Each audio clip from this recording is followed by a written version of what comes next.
आपके घरों में शांति है मैया जी? है। एक मैया बोली, गुरुजी जब से हमने कथा सुननी शुरू की तब से बहुत शांति है। हमने कहा कथा शांति ही देती है। भागवत जी चित्त को शांत करती है, हृदय को शुद्ध करती है और घर में शांति का वातावरण उत्पन्न करने वाली भागवत जी हैं। नारद जी बोले, मुझे कहीं शांति नजर नहीं आई। क्या नजर आया फिर? बोले, तरुणी प्रभुतागे है।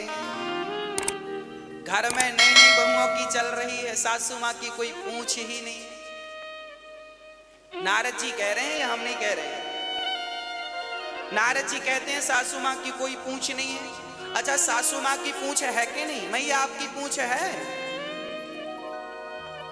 हाँ, हनुमान जी की तो पूछ थी, आपकी है कि नहीं? राम जाने। है पूछ? है। सारा झगड़ा इस पूछ का ही है। महाराज जी हमें पूछा नहीं, महाराज जी हमें बैठने को भी नहीं पूछा, महाराज जी हमें चाय को भी नहीं पूछा। झगड़ा किस बात का है? बहू कहती है सास ने फटी साड़ी को नहीं पूछा, तो सास कहती है तुमने कब पूछा हमसे खाने को। सारे घरों में झगड़ा किस बात का है? पूंछ का। इसलिए हनुमान जी लंका गए थे तो अपनी इस पूंछ में आग लगवा के आए थे। जितने जल्दी हो सके भस्म कर दो, तब शांति मिलेगी। कोई पूछे ना पूछे, मेरी माँ आप लोगों ने अपने चाबी दूसरों को दे रखी है। प्रॉब्लम यहां, आप बहिर्मुखी हो। देखना, दो बातें हैं। एक व्यक्ति वो है जो बहिर्मुखी है। बहिर्मुखी किसे कहते हैं? जो बाहर ज्यादा देखता हो। एक व्यक्ति वो होता है जो अंतर्मुखी होता है। बाहिर्मुखी वाला व्यक्ति ऐसा होता है, आपने हमें गाली दी, हमें बुरा लग जाएगा, हमें फलाने ने गाली दी। ये बहिर्मुखी आदमी है। स्त्री और पुरुष दोनों को बोल रहा हूं। आप बहिर्मुखी हैं तो सास की बात बुरी लगेगी, बहू की, जेठानी की, देवरानी की, पड़ोसी की, पड़ोसन की, सबकी बात बुरी लग सकती है। हमें पूछा नहीं, क्योंकि आप बहिर्मुखी, आप बाहर के व्यवहार को देख रहे हैं। जबकि अंतर्मुखी, अंतर्मुखी कौन है? जो बाहर से कोई मतलब ना रखे, जो अंदर में भगवान का चिंतन करता हुआ, सबको भगवान जानकर प्रणाम करता हुआ आगे बढ़ता रहे, वह व्यक्ति अंतर्मुखी है, शांत चित्त। उसे कोई फर्क नहीं पड़ता कि आप हमें गाली दे रहे हैं या आप हमारे सामने हाथ जोड़ के खड़े हैं, कोई फर्क नहीं पड़ता। जो व्यक्ति बहिर्मुखी है, आज वो व्यक्ति बहुत दुखी है। हमारे साधु संत जो जंगल में जा जा के उल्टे लटके रहते हैं, भजन करते हैं, ये क्या कर रहे हैं? ये अपने आप को अंतर्मुखी ही तो बना रहे हैं। और ये जरूरी नहीं है कि आप घर छोड़ के जंगल जाएं तो अंतर्मुखी बने। आप पत्नी पति परिवार के बीच में रहकर अंतर्मुखी बनिए। सुदामा जी अंतर्मुखी थे, पत्नी के साथ और बच्चों के साथ रहते थे। मिल जाए तो खा लेते थे, नहीं मिले तो भूखे रह जाते थे। ना शिकायत करते थे, ना किसी से झगड़ा करते थे। अंतर्मुखी। कोई गाली दे दे, चल भैया हमने कोई पाप किया होगा जिसका परिणाम हमें गाली के रूप में मिल गया। कोई दो थप्पड़ गाल पे जमा दे तो कोई बात नहीं भैया, हमने कोई पाप किया होगा तो थप्पड़ हमें दो पड़ गए, कोई बात नहीं। हम भगवान का चिंतन करने आए। हमें 100 साल तो जीना है। 100 साल में भी 20 साल निकाल दो।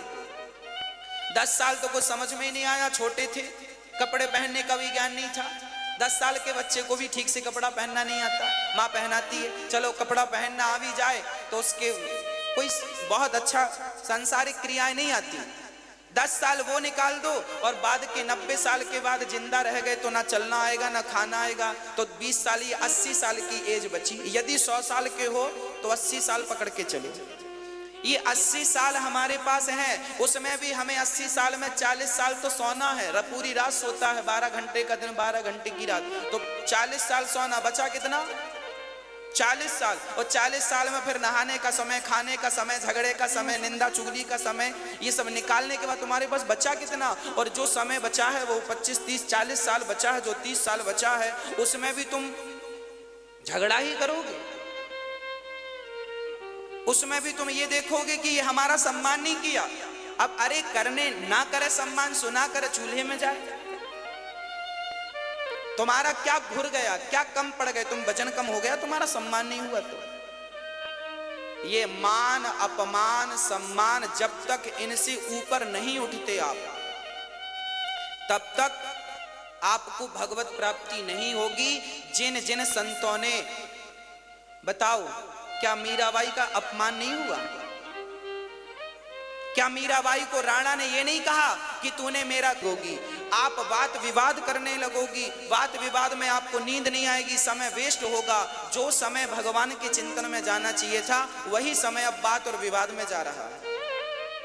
हाँ या ना? नुकसान किसका है?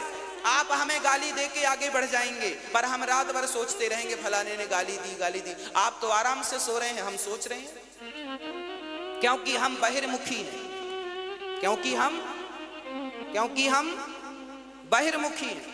मीरा को गालियां दी लोगों ने, जलील किया, पर मीरा ने जानती थी इनसे झगड़ा करके क्या करेंगे, इनके मुंह क्या लगे। वो इस मान अपमान से ऊपर उठ चुकी थी। वो स्त्री मान अपमान से, बोलो मेरी मां, हाँ तो आप लोग कब उठोगी? कब? डेट बताओ। आज उठ जाओगी? चलो अच्छा, आज उठ जाना। कोई गाली दे, देने वाला चूल्हे में जाए, आपको क्या करना? बिल्कुल शांत चित्त से भगवान में ध्यान लगाओ। नरसिंह मेहता का चरित्र आपने कभी सुना या पढ़ा हो? नरसिंह मेहता का चरित्र सुना होगा। नरसिंह मेहता के भाई ने, भौजाई क्या बोलती थी? हट्टा कट्टा, निठल्ला, घर में पड़ा पड़ा खाता है, कुछ कमाता नहीं है। ये नरसिंह मेहता को उनकी भौजाई ने कहा था। अपमान किसे नहीं सहना पड़ा? क्या ध्रुव जी को अपमान नहीं ध्रुव जी की मां, सुरुचि मां, हाथ पकड़ के समाज के बीच में गिरा दिया, जा तू इस गोद में, अपने बाप की गोद में बैठने का अधिकारी नहीं है, जा। अब सोचो, भरी सभा में आपको हाथ पकड़ के निकाल दिया जाए, क्या ये अपमान नहीं है? आप लोग यहाँ तो 500 लोग बैठे हैं, 1000 लोग बैठे हैं, उस सभा में लाखों लोग बैठे थे जहां ध्रुव जी का हाथ पकड़ के थी। हट्टा कट्टा, निठल्ला, घर में पड़ा पड़ा खाता है, कुछ कमाता नहीं है। ये नरसिंह मेहता को उनकी भौजाई ने कहा था। अपमान किसे नहीं सहना पड़ा? क्या ध्रुव जी को अपमान नहीं ध्रुव जी की मां, सुरुचि मां, हाथ पकड़ के समाज के बीच में गिरा दिया, जा तू इस गोद में, अपने बाप की गोद में बैठने का अधिकारी नहीं है, जा। अब सोचो, भरी सभा में आपको हाथ पकड़ के निकाल दिया जाए, क्या ये अपमान नहीं है? आप लोग यहाँ तो 500 लोग बैठे हैं, 1000 लोग बैठे हैं, उस सभा में लाखों लोग बैठे थे जहां ध्रुव जी का हाथ पकड़ के नीचे गिराया गया था। उनकी सौतेली मां ने गिराया, पर धन्य है ध्रुव जी। उनकी मां के पास जब वो गए कि मां मेरा अपमान कर दिया मां ने, तो मान अपमान उनकी सुनी थी। मां ने समझाया, बेटा मान अपमान त्याग दे, कोई तेरा अपमान नहीं करता, कोई तेरा सम्मान नहीं करता, जा मान अपमान का त्याग करके मन भगवान में लगा। और जब मान अपमान से मन को हटाकर भगवान में मन लगाया तो उन्हें भगवान प्राप्ति होगी। भगवान और झगड़ा करो, तुमने हमारा अपमान किया, हमारे बेटे का, हम भी तुम्हारा करेंगे, फिर करो झगड़ा, इसी में समय गुजरेगा, कोर्ट कचहरी भी जाना। तो ये करने आए हो क्या? बाहिर्मुखी बनोगे तो बहुत झगड़े हैं। बाहिर्मुखी इंसान कभी हंसता नहीं है, बाहिर्मुखी इंसान कभी ठहाका नहीं लगाता, हमेशा ही रोता रहता। बाहिर्मुखी है ना, बाहर की तरफ देखता। अंतर्मुखी बनो। क्या बनो? अंतर्मुखी बनो, बाहर की तरफ देखने नहीं।